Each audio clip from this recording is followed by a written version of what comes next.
viene a compartir con nosotros cómo ha sido esta transformación, su propia transformación hacia un liderazgo exitoso. Se llama Paul Walsh, él es vicepresidente de ingeniería de McAfee en Irlanda y él nos va a contar acerca de esta transformación. Él refleja esta relación entre el jefe y el colaborador, pero una relación de confianza. Así es que a este hombre que ha sido nominado en el año 2014 por Great Place to Work Irlanda como uno de los líderes que mejor refleja la relación de confianza, queremos invitarlo aquí a este escenario y recibirlo con este fuerte aplauso. Con ustedes, Paul Walsh.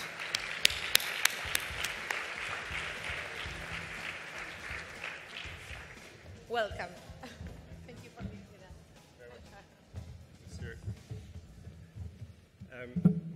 I hope you have the energy for one more presentation. I promise I won't keep you from happy hour. This is my first time in Chile, and I'm really impressed with some of your customs.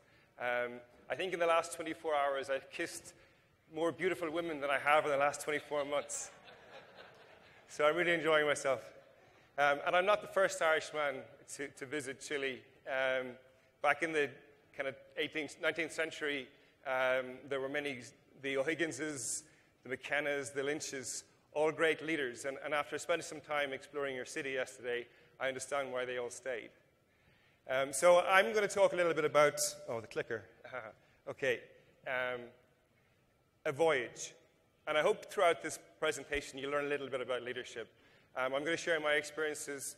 I'm going to hopefully help you understand more about what it takes to be a good leader.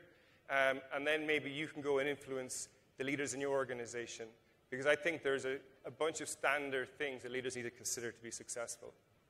So back in the 5th century, an Irish abbot called Brendan decided to embark on a voyage. He traveled from Kerry, the west coast of Ireland, up through Scotland, into the Faroe Islands, and across into Iceland and Greenland, and into North America. So he would have ended up in America 1,000 years ahead of Christopher Columbus. And he did it using local materials. He built his boat from Irish oak, Irish ash. He used cowhide and leather to strap it together. And around the 8th century, a bunch of stories appeared in over 100 manuscripts around Europe, detailing excerpts from his journey. In 1976, an explorer called Tim Severn was so taken by this story that he set to prove that it could have happened. And he built the boat, which you see here. This is Tim Severn's boat, a replica of the original Brendan voyage boat. And what he did was he used exactly the same materials, used the same equipment and craftsmanship of the day, and recreated as best he could the craft. And he sailed all the way from Ireland on the same route and got to North America. Now, it takes an awful lot of courage to embark in a route like that. You don't know what you're going to experience. You've no idea if you'll ever come back. Back in the 5th century, navigation was fairly limited. Food preservation, there were lots and lots of risks.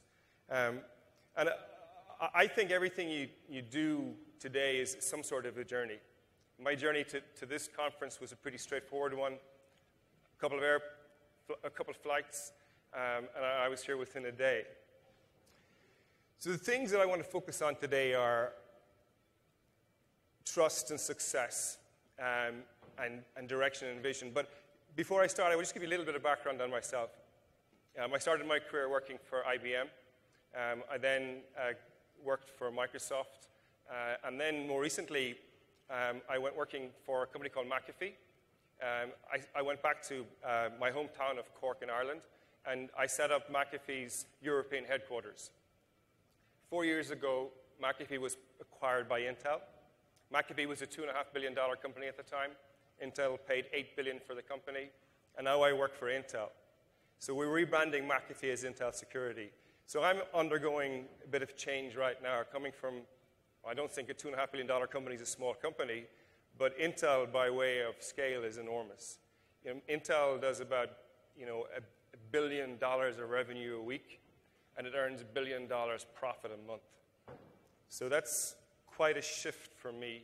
And I'm hoping some of the things I've learned along the way will help me prosper in this new environment that I find myself in. Trust is a real key issue, and I believe the most important thing is self-trust. It's the very first secret of success. This is according to Ralph Waldo Emerson. And if you can't trust yourself, how do you expect other people to trust you? If you don't understand what makes you tick, what are the beliefs and values that you hold? If you don't understand those, then how do you expect people to trust and to follow you? There have been a lot of conversations today around work-life balance, family, and your work environment.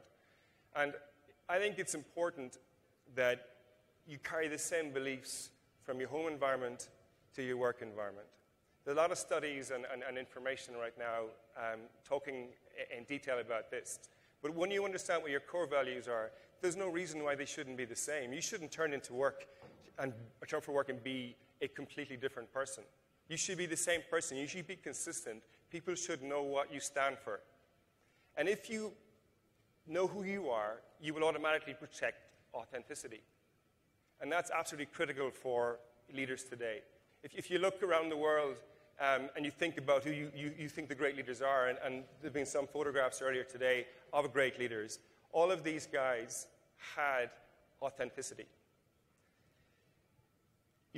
Having a title will give you some level of authority, but having trust will allow you to influence people, to influence your organization, to influence your environment.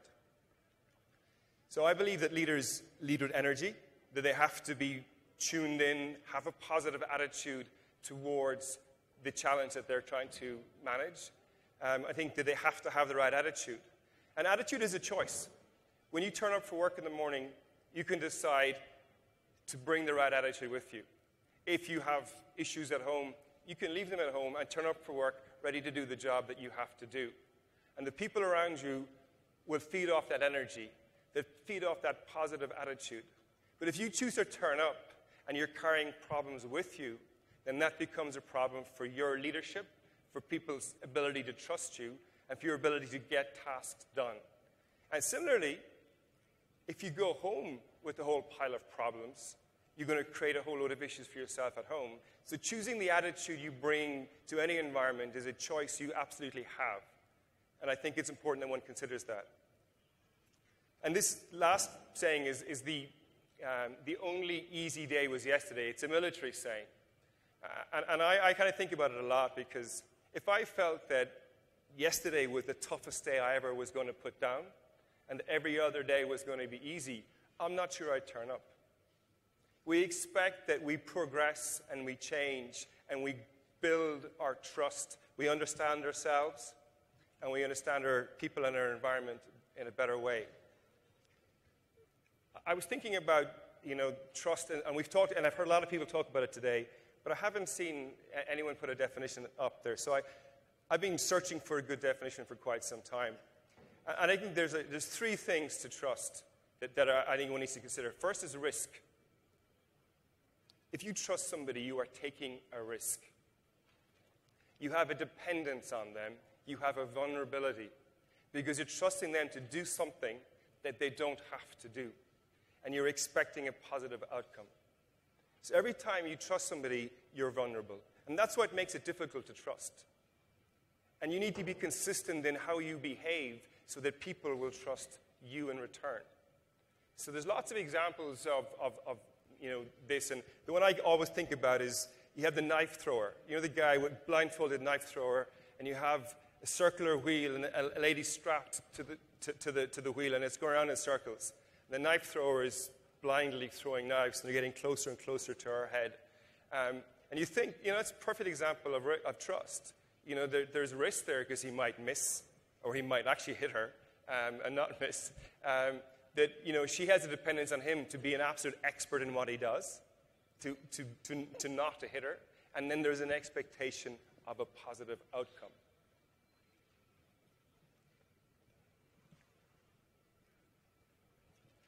all leaders need to have a vision.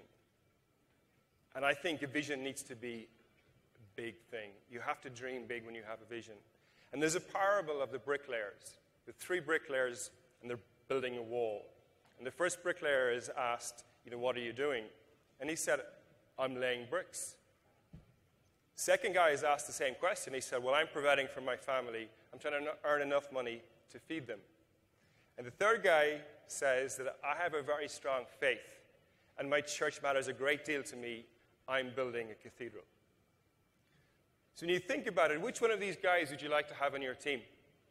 The guy who's just doing his job and taking a paycheck, or the guy who's helping to fulfill the vision of building a cathedral? I think a vision is like a magnet. It draws people towards it. It takes you from the past, and it commits you to the future.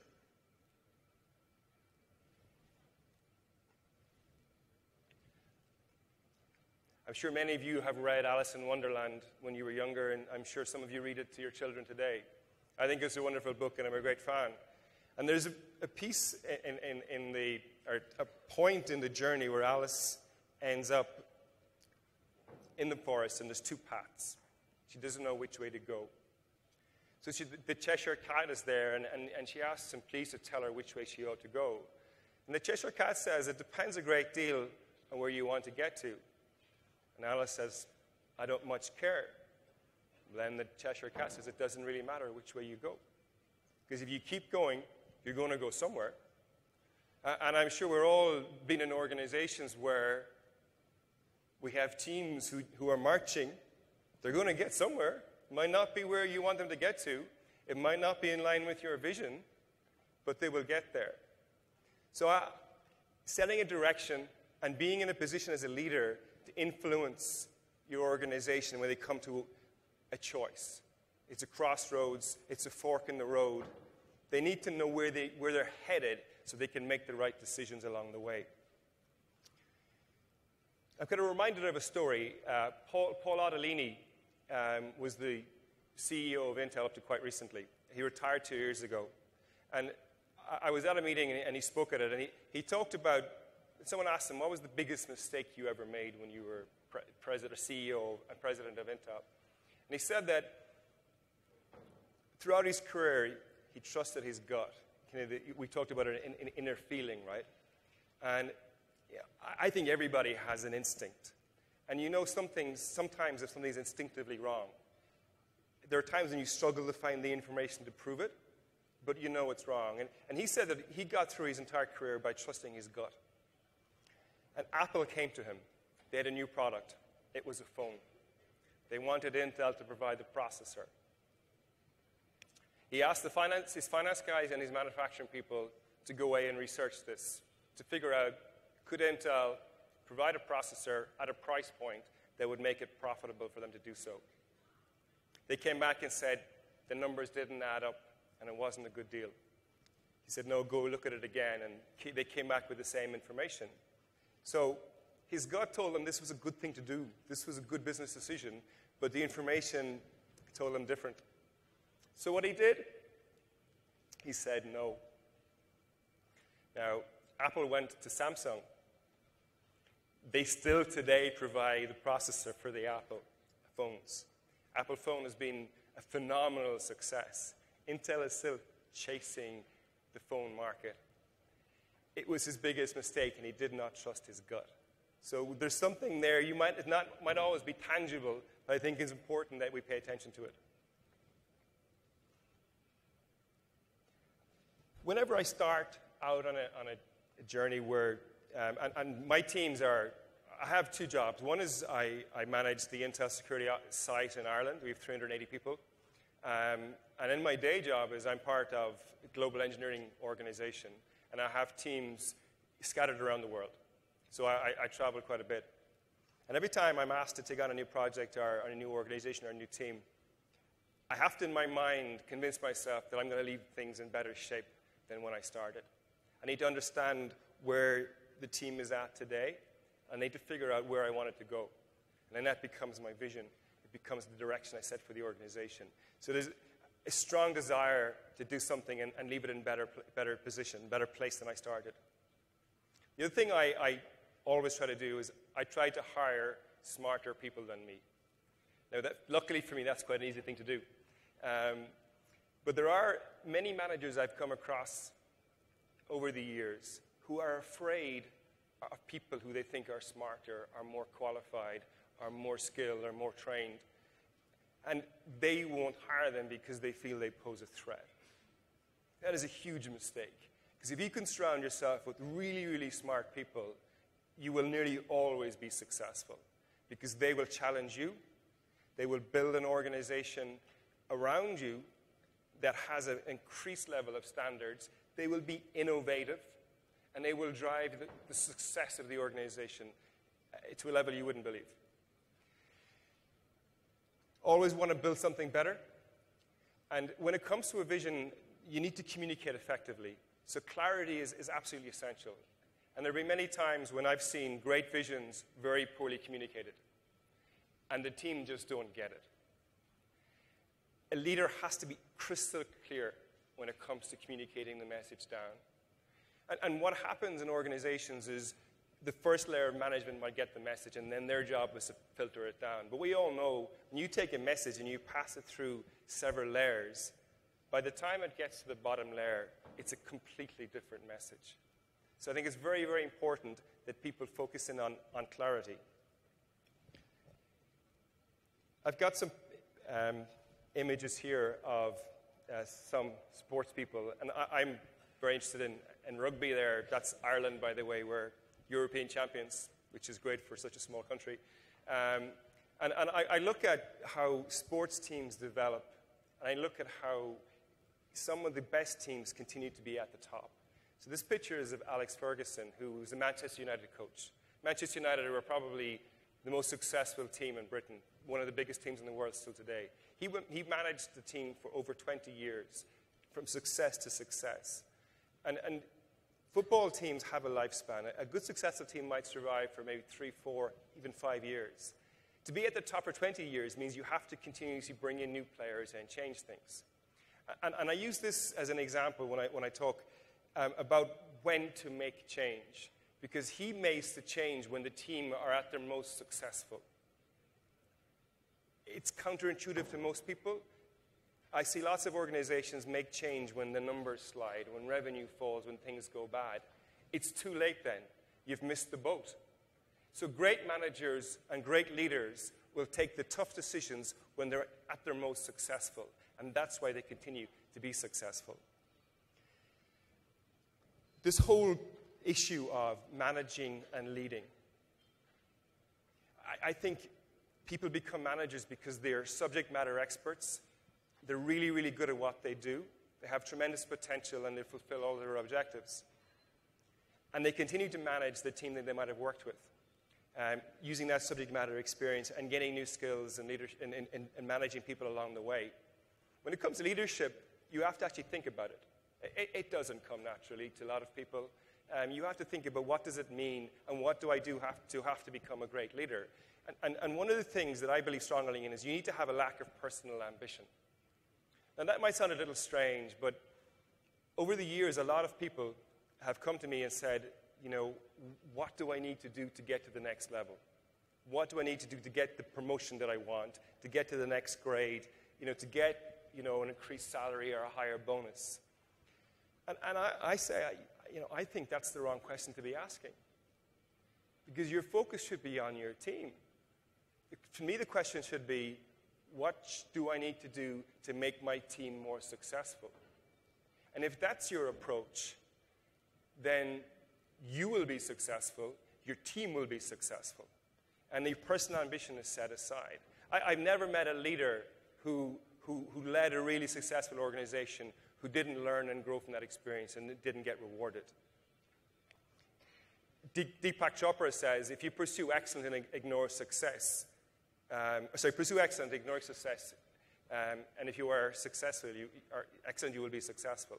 And, I think that's a very core message, and it resonates very well with me. And the other thing that I think about here is, and I say this to all kind of new managers, is to make yourself redundant. to essentially do yourself out of a job.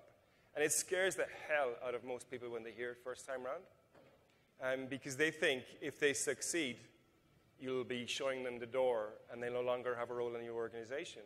But in fact, the opposite is true.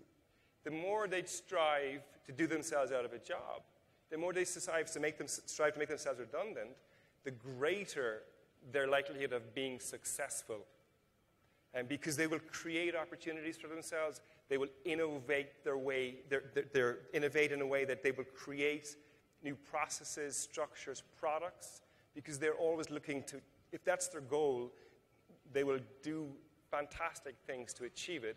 They will get rewarded for that, and they will find a whole new set of opportunities in front of them. Great leaders. Nelson Mandela. I think he's an incredible leader, but I heard a really interesting story about him recently. It's when he was in Robben Island, and he used to get one cold meal a day. And he felt if that continued for a long time, his health would be in danger, and he might not survive his prison term. His only way of getting a hot meal was to make friends with his prison guard. The prison guard wouldn't speak to him. He'd made many efforts to talk to him, and the prison guard ignored him. He learned that the prison guard had a strong interest in rugby. Nelson Mandela knew nothing about rugby, so he got books, magazines, and he learned about rugby. And then slowly but surely, he wore down the prison guard. They talked about rugby, and they became friends. Nelson Mandela went from having no hot meals a day to having 2 hot meals a day, and created an amazing connection with this prison guard, and they became friends long after he left the prison. Great leaders understand what needs to happen to make things work. Another thing I believe is very, very important is having someone you can trust insofar as they have your back. And there's a great book by Keith Ferrazzi about having your back, and I think it's well worth the read. But there's a story I like to tell, and this is a true story. This happened inside McAfee a little while ago. My boss actually was the main guy involved. He ran the engineering organization for the entire company. And we had a product or a service that failed. We had customers who were paying for this service, and they weren't getting it. The CEO was getting a lot of heat from our big customers, and he came to Brian and asked him, to explain what had happened. And he said, the service failed. When we looked at it, we found that the technology used to build it was actually quite old. The skill set that we had at the time is now gone, have left the company, and it's going to take us a few months to rebuild this and renew the service. So this CEO wasn't happy. He asked for a head. For those of you who don't work in multinational world, that means he wanted to fire somebody. So Brian said, fire me. And he said, well, why would I fire you? He said, because it's my fault. So these guys came to me a year and a half ago and explained that there was a risk here, that this could fail, and they wanted funding to build a new service. But I had lots of other projects on the table that I needed to fund, and I prioritized others ahead of this project. Now, needless to say, the CEO did not fire him. But when the story came out, everybody in the organization had so much respect because he put his head on the line. He protected his team. He had their back. He was my manager, and I absolutely knew that he had my back at any point in time. And this quote here, I quite like this a lot, and I don't know where I got it from. It says, leaders take care of you while you take care of business. So the leaders can't be experts in every single area. As you kind of rise up the ranks, your subject matter expertise disimproves. You have to trust people to do their job. So your job is to take care of your team while they take care of business. And also, leaders set the standards. If I see standards falling in my organization, it's because the leaders have taken their eye off the ball. And they've allowed people to get away with things they shouldn't. They've allowed quality to disimprove. And if you think about people in your own experience, sometimes as someone's leaving an organization, they kind of mentally check out. before they go, and standards start to drop.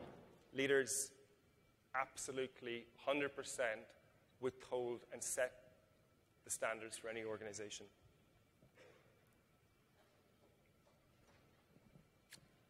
I like to cycle.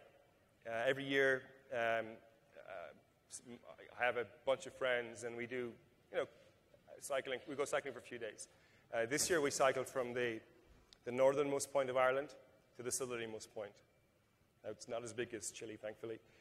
It took us 4 days. And we cycle in a peloton. And if you haven't cycled before, you might see in the Tour de France, you've got this huge peloton of cyclists. And the guys at the front do all the work. If you're behind them, you're maybe using 30, 40, 50% less energy than the guys in the front. That's why pelotons are really efficient. But we, in a peloton, have to trust everybody else. Because if the guys cycling in a peloton do not know what they're doing, it's chaos. If you fall at 60 miles an hour, 60 kilometers an hour, you might not survive. So we have to trust people, and we have to work hard to ensure people have the right skill set before they can join the peloton. They start at the back, and over time, they gain our confidence, and then we allow them to take their position at the front. Because when you're cycling like that, your front wheel is literally an inch from the wheel in front of you. It's that close. So you have to have tremendous trust. But you have to build that trust. So as a peloton, as working as a unit, so you're building trust, much like you would do in a team. So the job, I think, as a leader, is to build trust. And the question I would ask people here is who do you trust? When I ask this question, and because my Spanish isn't very good, I'll assume you'll answer much like everybody else. And it's family. Your mother, your father, your brothers, your sisters, your spouses. That's generally the answer that you get. Never your boss. Now, it's kind of interesting, right? What if you trusted your boss? What if in your top 5 people that you most trusted in the world, your boss is one of them? How much more would you do for them in a regular day? How much more productive would your organization be if they had that level of trust? Now, this is something we can work on. You can do 2 things. One is, as a leader, you can build trust in your organization. And then you can try and build trust with your manager. These things take time, and I'm not suggesting that we do it blindly. You need to trust people for the right reasons. You need to trust people to do the job with the skills that they've developed over time, the right people in the right job. But trust is something that you can build within your organization, with your management team, with your boss. And I challenge all of you to think about that and see how much more productive would your world be if your boss was in your inner circle? Sorry. Wrong buttons. I've got 2 buttons. So now, mistakes do happen. This, to complete my cycling analogy, is when the guy at the front screws up, or the guy behind him screws up, and the whole peloton comes crashing down. But you have to create an environment where mistakes are allowed. If people work in an organization with a high level of trust, they will feel enabled so that they can take calculated risks and push the boundaries and try and build something special. And if you create that environment, you are absolutely 100% certain to be successful, to be innovative, if we listen to the last conversation. If the environment has a low level of trust, people will be afraid to stick their head up out of the water. They will be afraid to take risks because they won't know what the consequences are. They might feel they'll get fired. They might feel they're going to get into huge trouble in the organization with their manager. And those teams are very rarely successful.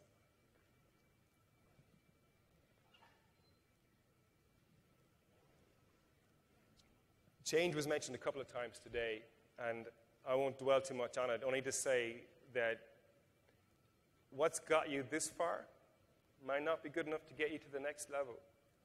We have to change all the time. Some change is forced upon us. there are plenty of decisions that take place that we have no input into that affect us. So the last quote here by Charles Swindoll is one I like a lot. And he says, life is 10% what happens to you and 90% how you react to it. And leaders need to react positively to change. You're the guy who's setting the standard for your organization. And if you behave or react negatively in front of your organization, that has a very detrimental impact. So having the right attitude and being able to react positively to change is really, really important for your success. And the other thing that struck me is that, people have a natural tendency to offer advice. People's natural tendency all over the world is to be helpful. If you ask someone to help you out, they most likely will. And people will offer you advice along your way. On my journey, many people offered me advice. Fortunately, I took some on. And looking back on it, I ignored quite a bit as well. And had I been wiser, I would have been more reactive to that information. I remember an old HR manager, experienced guy, had been around the block a couple of times. And I was early on in my career in Microsoft, and I developed a bit of a reputation for being a troubleshooter. So I worked in the Windows organization. It was pretty mad back then. Microsoft was a mad place in the early days. And I used to solve problems, and I got rewarded for solving problems. He took me aside one day, and he said, how are things going? You're doing pretty well. The company's rewarding you. But he said, you need to be careful. He said you're making a lot of enemies at the moment. He said, there's a lot of collateral damage. And I was so focused on the result that I had lost the ability to understand the impact I was having on other people around me. And he said, be nice to people because you'll need them on the way up. But he said, more importantly, you'll need them on the way down. That someone's going to trip you up if you don't change your approach. And it was one of the most important lessons I learned. I had lost sight of the impact I personally was having on everybody around me, on my team, on the people I was interacting with, and I was developing a reputation. And I had to change that. And I absolutely did. And today, it's a lesson. That information is stuck at the back of my head, and it's like, I captain paranoia. This guy, my inner sense comes out and tells me, at times that I need to listen to lessons I've learned along the way and advice that I received. Progress. It's hard to talk about a leadership presentation without mentioning Steve Jobs, but I'm not going to tell a kind of a traditional story about him. This is a video that I'm not going to show you the video either, but I'll tell you what happened. He made this recording years ago, and he talked about a time when he was still living at home. And there was an old grumpy man, a widowed man, who lived up the road from him. And he got to know him because he used to cut his grass, and he used to pay him some money. And one day, he said, come into my garage. And he showed him an old rock tumbler driven by a motor. And he said, go out into the backyard and pick out a bunch of rocks, just common, standard rocks from my garden, and we'll put them in the tumbler. And he put in some liquid and some grit, and he turned the tumbler on. And he said, come back tomorrow, and I'll show you what's inside. And the next day, Steve Jobs returned, and there were these beautiful, polished rocks inside the tumbler. So they had been bumping and grinding up against each other all night long. And in the morning, they were beautiful, polished rocks. And he talks about this as a metaphor for a team. That unless, there's some friction, unless teams bump up against each other along the way, they won't be successful. That the successful organizations will always have, and teams will have people who are challenging each other, bumping up against each other, tearing down ideas, building up new ideas. And the role of a leader in this instance is to know when to stir things up, but then when to let it simmer. And I think this is a really, really clever way of looking at a problem, because we have a tendency to assume that, everything's going to happen if we're all really nice to each other and we don't challenge each other. That's not the case. Friction is necessary. It happens, and in order to be really successful, a certain level of that is absolutely essential. George Bernard Shaw, I think, says it very well. He talks about the reasonable man adapting himself to the conditions that surround him. And the unreasonable man adapts surrounding conditions to himself. And all progress depends on the unreasonable man. I would encourage you to have unreasonable people in your organization. You need to have a mix of talent. Everybody can't have the same skill set. They can't have the same profiles. You need to have different personality types in your organization to be truly, truly successful. Now, we get to our journey. So we started a Great Place to Work 4 years ago. First year, we had low expectations. We thought if we learn enough from the survey, we'll be in a position to challenge for the list in a few years' time. But year one, we made the list. We were 17th best large company to work for in Ireland. And we weren't ready for it, but it was a nice experience.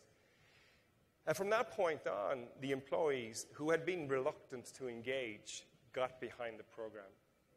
They got a sense of pride from seeing themselves in the newspapers, for seeing themselves measured up against, in our case, it was Microsoft, Diageo, EMC, eBay, big multinational organizations. And here we were, in the same page, in the same profile, and it just validated that we were a great place to work. And then we continued the journey. Year two, we were 12th. And then this year, the announcement was made in February, we're the second best large company to work for in Ireland. And I won't talk too much about what goes on behind the scenes because I think it's been touched on quite a lot. But today, 90% of our employees believe that Intel Security is a great place to work. Everybody in Intel today knows that McAfee or Intel Security in Cork, in Ireland, is a great place to work. Multinationals have teams all over the world who participate in this program. And when one site does really well, it gets noticed. It has national, global recognition. So we got incredible positive PR, within our own organization. We got incredible goodwill across the company to the point where the leaders of our organization know they have to visit the site. They have to come and congratulate the staff for doing so well. So the executives flow through our office. The CEO, CFO, all these guys come to visit us. And that face time when you're working as part of a global organization is often difficult to get, but it's tremendously important. The methodology here, I won't go into too much detail, but what I will say is that we found there were things happening in our company that we weren't recognizing. When we did the cultural audit and we looked at the breadth of activity that was taking place, particularly around corporate social responsibility-led initiatives, we weren't giving them the right recognition. We weren't paying attention to them in the right way. And when we started to explore it in great detail, we discovered that there was a lot more value there than we thought. We had a program that was announced as one of the top 5 corporate social responsibility activities in Ireland this year, where we use our skill set, because we're an internet security company, and we go to schools to teach kids how to stay safe online. Very simple. Using our skill set, we created a curriculum, and we go visit schools and we tell them how to be safe. Parents have come to us and asked us, how they can stay safe. And last year, a team of 350 people was able to teach 10,000 children across the country on their own time. Don't underestimate the power of good social responsibility-related activities, and find one that connects with what your values as an organization. You will get tremendous benefit from it. And just to prove the trust issue, as you can see, our trust scores have increased quite a lot. From 2012 to 2014, the high level of trust continues to increase, and then the low level of trust continues to go down. You can't be successful unless there's a high level of trust in your organization. And everybody in this room can do something about that. I had to go back to St. Brendan. So St. Brendan would not have made a good sailor if he adhered to this African proverb. Smooth seas do not make a good sailor. It's very important that boats leave the harbor. A ship in a harbor is a safe ship, but they're not designed for that. They're designed to go out into the rough seas.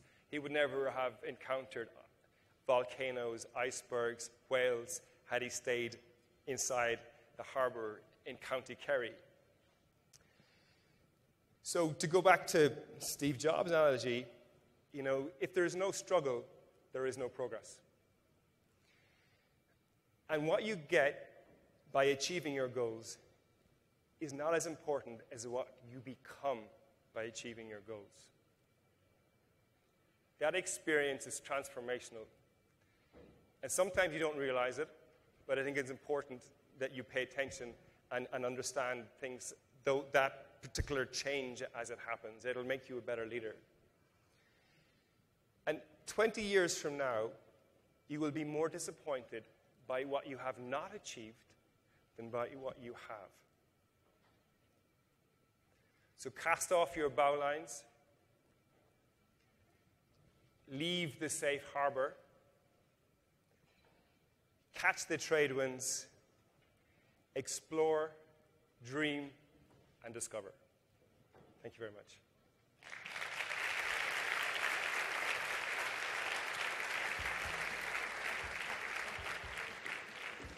Thank you, Paul. Thank you very much. Thank you. Can you stay a few minutes Sure. with us? Because Yes. there are some questions for you here. Okay. I'll try to do my best in English.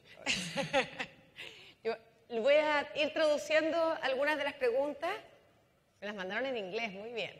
Bueno, algunas de las preguntas son, they want to know, what has been the greatest challenge or difficulty with an employee, and how did you deal with that? ¿Cuál ha sido la mayor dificultad que has tenido con un empleado, el mayor desafío, y cómo has lidiado con eso?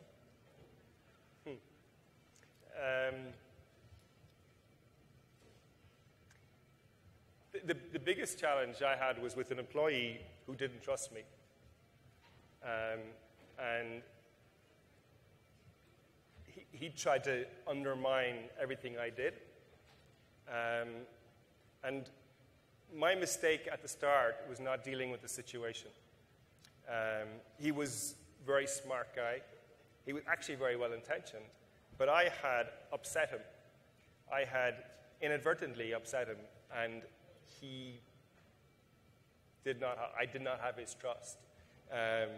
So I understood after a while that it was my fault, that I was responsible for the problem.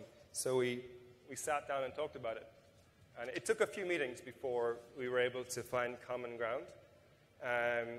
And he turned around from being my biggest critic to in some ways being a real advocate for change in my organization. And it was a difficult time, but it happened when a project was not going well and everything lined up the wrong way, but we got it turned around. And did he stay? Did he stay working with you? No, he actually went on to greater and better things. As it turned out, he was tremendously talented. And what was the problem there? It was, you spoke about being clear. Yeah. The problem related back to recognition, actually. He felt I hadn't given him due recognition for successes that he had along the way, and that I actually recognized other people ahead of him.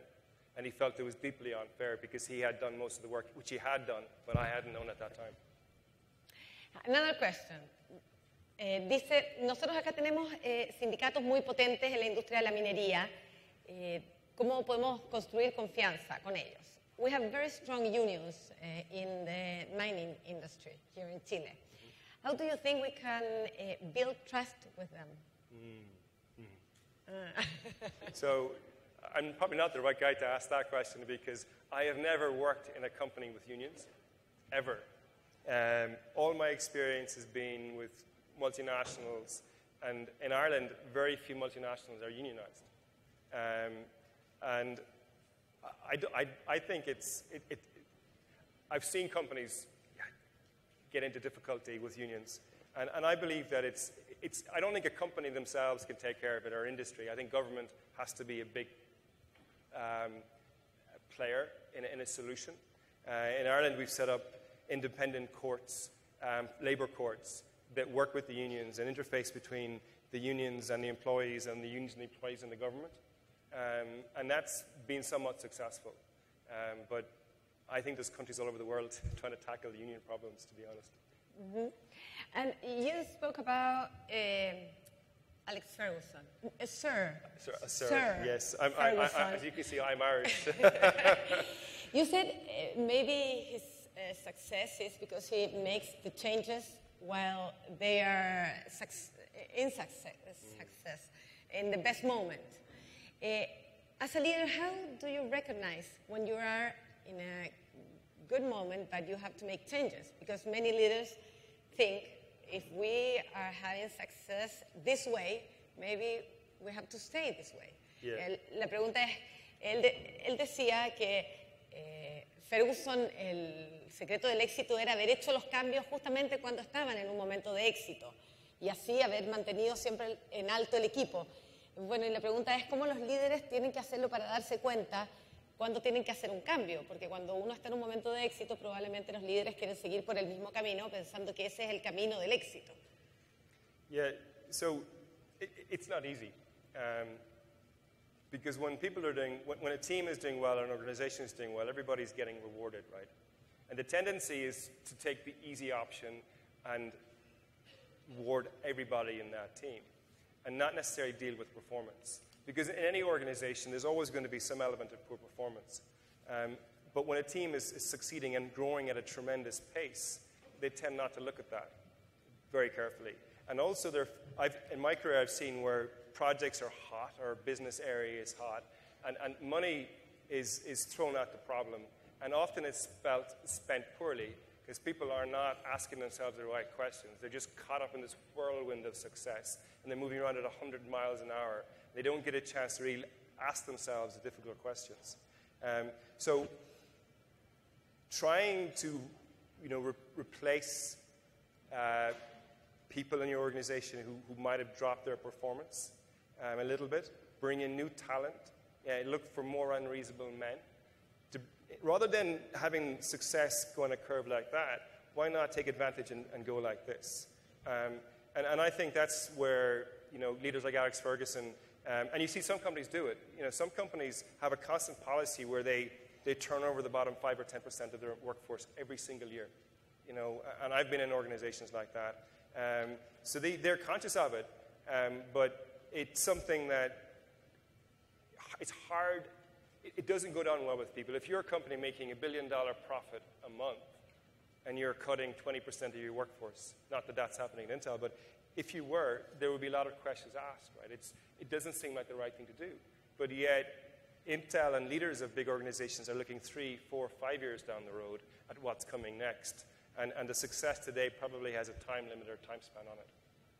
Paul, thank you very much. Thank you for being with us and sharing with us your experience as a leader. My pleasure. Thank you very much. A kiss for the goodbye. I never turn that down. Thank you very much.